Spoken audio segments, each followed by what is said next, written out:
Fourth on the programme, still a Class 4. We go up in trip, though, to 1,400 metres for the next. We've got just the one debutant in the field of 14, led by Prosecco, who's been placed or top 4 finishes on his last 2 starts. Righteous Doctrine gets the class drop here into Class 4 for the first time, but his wins have been over 1,800 metres so far. Amazing Victory, barrier 1, runner-up last time out. The debutant is Tycoon Jewellery for John Size and Joe Moreira will jump from barrier number 5. Wide Blue Yonder was 3rd on debut, gets up in trip. Sure Joyful, only been at length by Freefall last time out, finishing in 4th. He's moved further down the page. Hearty Wish, Quorum, up from the 12 to the 1,400 metres. Best for You and Circuit Spiritanto. Tom, who's right on, well, he is in actual fact eligible for Class 5 now. He is, in the pace here. It might come from Prosecco from barrier number 11, an Amazing Victory who's shown some pace in his recent races. Gold Baby did lead up last time out in the early stage, and Hearty Wish might be a bit closer here, Paul, from barrier 7. Yeah, he should be able to get himself into a really nice spot. He maps pretty well.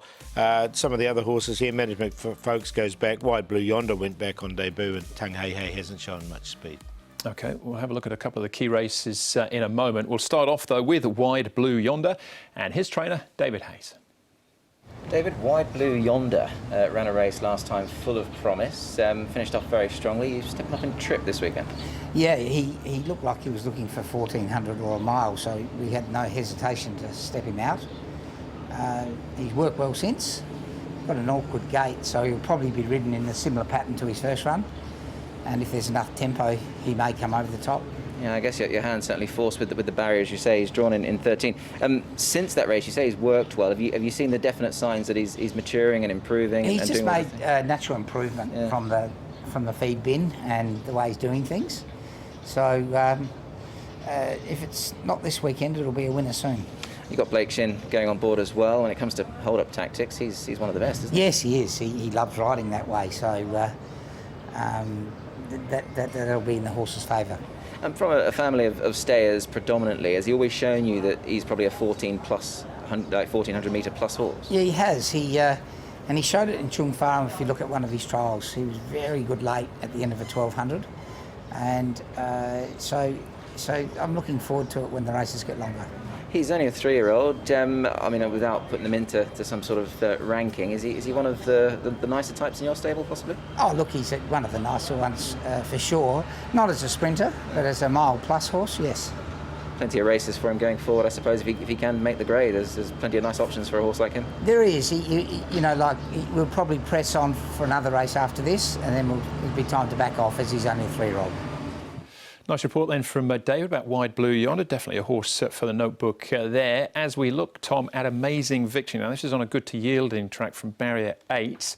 Gets barrier 1. He still managed to finish second, though, to Massive Action. He did, and he was beaten 2 1/4 here. There was nothing that was going to match Massive Action on this date. He did race wide without too much cover last start to Amazing Victory, so there might have been a little bit of an excuse there for him. And a number of horses in this meeting, Paul, coming off wet tracks, so it'll be interesting to see how the form stacks up. Yeah, and prior to this, though, he did run really well, a 2nd and a 4th on good tracks. So, look, I like the way he finished off this race. I think this is quite a good form race that Massive Action is going places. So I quite like him in this contest from the inside draw. OK, what about Sure Joyful then? Not beaten far here, beaten length into 4th place. We've got Aurora Hero and Tung Hey Hey as well, Paul.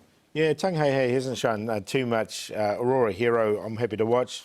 Look, Sure Joyful, he's been in the market a couple of times and he did hit the line nice enough here for 4th. He's got barrier 10, so just be a little bit further back. He's only a 9 to 1 chance at the moment in early betting. Is Sure Joyful, son of Tarzino, the progeny there, hitting their straps well at the moment. And I thought he finished off OK here on the inside last start. That was with barrier number 1 after a good run 3 back the fence. But I think take a chance with him again. I think he's slowly improving. OK. Back at the trials here, or to the trials, I should say, to have a look at Tycoon Jewellery, Tom, who's a half-brother to Sun Jewellery, who was a bit of a star back in his... He won 2 legs of the 4-year-old series. Yeah, he's related to plenty other winners to Tycoon Jewellery. Yeah, he's been gelded. That was going back to middle of July last year. He's had a couple of trials at Sha Tin, but 13 trials overall. 13 trials, 1,035. We've seen John Size do it before. Blaze Warrior, he had double-figure trials before he debuted. I'm happy to watch him, though, what I've seen on the trials this horse. Can only assume he's just been very slow coming to hand because there's no veterinary record in terms of anything, any sort of problems of that nature. Amazing Victory, Paul, is our early favourite. Yeah, and I've got him on top. I just think from barrier number 1, he had good form leading into his last start, and that was on the wet track, and he still ran well. He's on top. Wide Blue Yonder, we heard from David Hayes here. I think he'll still run pretty well. Prosecco's gone nicely since he's come down in grade, and look, he's drawn wide, so I think they've got no choice but to press on with him. And Righteous Doctrine, I think he's in the right grade as well. He comes down into Class 4. I think a win from him wouldn't be too far away as well. He's been running pretty well in Class 3. 3, 6, 1 and 2. Take a little chance each way here on Sure Joyful, coming out of the Ricky U barn and Vincent Ho riding ahead of Amazing Victory, Wide Blue Yonder, and also Righteous Doctrine, who were trying 1,400 metres again. Both of his wins have been either over 1,800 metres, and one of them, or a couple of them anyway, have also been on the all-weather. So 7, 3, 6 and 2. Yeah, interesting jockey booking with Righteous Doctrine as well, isn't it? Zach Purton jumping on board. He's my cue horse in actual fact, along with Prosecco. 1 and 2 in a very open looking fourth. Class 4 over the 1,400.